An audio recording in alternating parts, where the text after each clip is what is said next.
I was raided and arrested by the DEA. I was months away from turning 21, living by myself in a rental house located in the Midwest.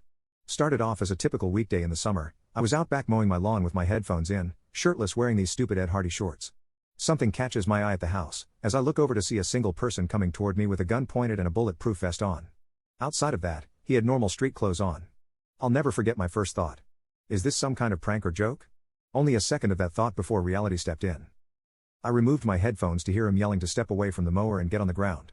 I complied as he came up and put me in cuffs. He says some police jargon into his microphone and I see two more officers dressed like him come around the side of my house and set up at the back door. The officer asks me if anyone else is in the home. I reply no, I'm the only one here. The two other officers then enter the back door of the house. A few minutes of smelling the freshly mowed grass my face was planted in, and the officer brings me inside where over a dozen undercover officers are going through every inch of my home. Not the rip your couch open type of search you see in movies, but they definitely looked in every area accessible. In the basement of my home they would find 30 mature hydroponic cannabis plants. Another dozen or so clone/mother plants. In the freezer they find 2 pounds of packaged weed.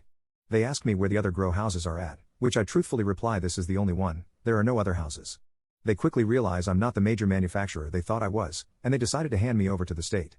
As we go to the front yard for them to bring me downtown, over 8 vehicles are in my driveway/front lawn. Not a single one a marked police vehicle. They hand me over to the state with a felony for manufacturing and another felony for possession with intent to sell. I get to jail to be processed in those dumb Ed Hardy shorts, bailed out 24 hours later. I get accepted into the drug court program. I go through a year of drug court and have all charges dismissed. The day I was arrested was the last day I illegally sold drugs. I got into the trades right after my charges were dropped and have been on the same path ever since, 10 plus years later.